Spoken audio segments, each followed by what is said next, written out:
नमस्कार, स्वागत आहे माझ्या चॅनलवर. आणि आज मी परत घेऊन आलेले अष्टर फुलाचा व्हिडिओ. तर मी याच्यासाठी कुठलं खत वापरते आणि कशाप्रमाणे वापरते आणि कुठलं लिक्विड पण मी त्या दिवशी टाकलेलं आहे थोडंसं. पण आपण जे म्हणजे शेतीवाल्यांचं वेगळं आहे, पण जे आपण गार्डनमध्ये छोटेसे झाडं लावतो तर आपल्याला दुसरे कुठले खतं भेटत नाही आणि थोड्या प्रमाणात आपल्याला जे दुसरे खतं असतात ते भेटत नाही. त्यामुळे आपण घरच्या घरी कुठले खतं वापरून छान असे फुलं आणू शकतो, तर ते आपण आज व्हिडिओत बघणार आहोत. म्हणजे मी काय करते, एवढे कळ्या आणि एवढे फुलं लागण्यासाठी हे 2च झाडं आहेत माझ्याकडे. मी अगोदरच्या पण एक व्हिडिओ टाकलेले आहे, सांगितलेलं आहे 2च झाडं आहेत, पण खूप साऱ्या प्रमाणात फुलं आलेली आहेत आणि खूप दाट कळी लागलेली आहे. तर मी कुठलं खत वापरते ते मी तुम्हाला सांगणार आहे. कारण छोट्या-छोट्या गार्डनला आपण तसं नर्सरीत भेटतं, पण मग आवर्जून नर्सरीत जाणं आणि खतं आणणं कुणाकुणाला शक्य नाही होत. तर आपण घरच्या घरीच छान जे खत आहे ते आपण टाकून छान अशी फुलं आपण घेऊ शकतो. तर तुम्ही बघू शकता इतक्या साऱ्या कळ्या लागलेल्या आहेत. तर इतक्या कळ्या सुंदर आणि अजून फुले पण इतकी सुंदर येण्यासाठी आपल्याला रोजच्या देवपूजेला म्हणा किंवा इतके सुंदर असे मला तर खूप जण म्हणतात की किती छान फुलं आहेत. तर सर्वांनाच असं वाटतं की आपल्या गार्डनमध्ये, अंगणात, आपल्या कुंडीत छान असं एक फुलांचं झाड असावं. तर तुम्ही बघू शकता किती छान असं आलेलं आहे. मी अगोदर पण एक व्हिडिओ टाकलेला आहे. मी त्याचं रोप मी घरीच म्हणजे दुसऱ्याच्या इथून आणून मी कसं ते रोप तयार केलं होतं आणि कसे लावलेले आहेत ते मी तुम्हाला सांगितलेलं आहे. तर चॅनलवर तो व्हिडिओ आहे, तो सुद्धा तुम्ही बघू शकता. आता हे रोजच्या पूजेला तोडून तरी कमी झालेलं, तरी खूप साऱ्या प्रमाणात कळ्या आहेत त्याला अजून. आणि मी काही फुलं म्हणजे ना शिल्लक ठेवलेले आहेत, जे मी पूर्ण त्यांना म्हणजे झाडालाच त्यांना हे होऊ देणार आहे, जेणेकरून मला त्याचं हे करता येईल, त्याच्यापासून परत झाडं आपल्याला तयार करता येतील. तसे तरी याच्यापासून पण आपण करू शकतो आणि फुलापासून पण. तरी बघा मस्त अशी फुले, खूप साऱ्या प्रमाणात फुलं आलेली आहेत. तर हे बघा, हे आहे शेणखत आणि मी जे घरी खत बनवते ना ते खत, तर मी दोन्ही मिक्स करून ठेवलेले आहेत. तर हे बघा, हे बघू शकता तुम्ही. मी हे असं हे भाजीपाल्यापासून मी हे खत बनवते.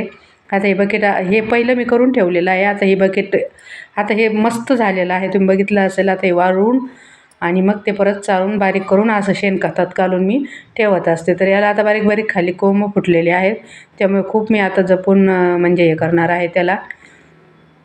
तर बघू शकता तुम्ही, त्याला म्हणजे इतके वजन झालेलं आहे, तर त्याला मला साईडने दगड लावे लागलेले आहेत आणि खूप सारे असे त्याला आता खालून नवीन हे पण फुटत आहे कोंब. म्हणजे ते जागीच फूट पण भरपूर प्रमाणात करता. आपण जरी रोप नाही तयार केलं ना नवीन, तरी पण ते आपोआप त्याच्या साईडने फुटून येतात आणि ते नंतर आपण त्याला व्यवस्थित पाणी वगैरे दिलं तर ते व्यवस्थित मोठे होतात. माझं तसंच झालेलं आहे, मी पहिल्या व्हिडिओ सांगितलेलं आहे.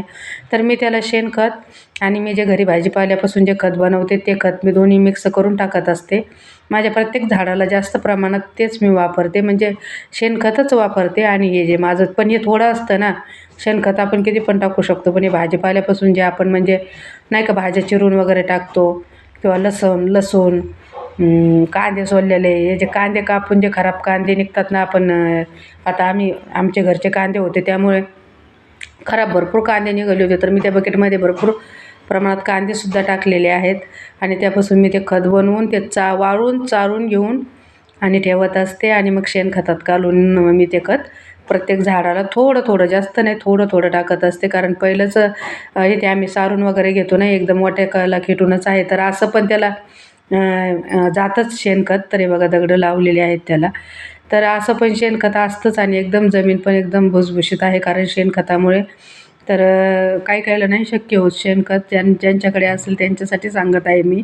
जे शहर सिटीत कुंडीत झाडं लावतात त्यांना कुठे भेटणार ना. तर ज्यांच्याकडे म्हणजे जे घरचं गार्डन आहे, जमिनीवर आहेत झाडं, त्यांच्यासाठी सांगत आहे. तर हे बघू शकता तुम्ही, थोडं थोडं मी शेणखत घातलेलं आहे. त्या दिवशी मी ते लिक्विड पण घातलेलं आहे, दोन्ही पण आहे आता. तर छान अशी फुलं आणि कळ्या लागलेल्या आहेत. तर तुमच्या घरी जरी असेल तर शेणखत आपण वापरू शकतो. मी एकदम भाजीपाल्यापासून बनवलेलं खत एकदम थोड्या प्रमाणात टाकत असते, कारण खूप म्हणजे ते लवकर ते बकेट वाळत नाही ना. आपण त्यात टाकतो ना, ते वल्ला कचरा असतो ना आपल्या भाजीपाल्याचा, याचा तो सडतो, तो वल्ला असतो, ते लवकर वाळत नाही. त्यामुळे त्याला बकेट रिकामी करून ते वाळवून परत ते असं बारीक हाताने चोळून चाळणीने चाळून मी व्यवस्थित करून ठेवत असते आणि मग शेणखतात घालून मी झाडांना देत असते. तर मी असे ह्या फुलाला, अस्टरच्या फुलाला पण मी तेच खत वापरते. बाकी सगळ्या भाजीपाला, बाकी सगळ्याला मी तेच खत वापरते. तर मी तुम्हाला पूर्ण माझ्या झाडांचा व्हिडिओ पण टाकणार आहे लवकरच. तर कसं झालेलं आहे, कसे आहेत फुलं, आणि शेणखत नक्की वापरून बघा ज्यांना शक्य असेल त्यांनी, आणि खूप सारे फुलं मिळवा. तर बघा किती छान असे फुलं आलेले आहेत, कारण दुसरं खत आपल्याला भेटणं शक्य नसतं. शेतकरी जे असतात ते फुलाची शेती करतात, ते भरपूर प्रमाणात खत वगैरे टाकू शकतात, आपण नाही. तर कसे वाटले फुलं?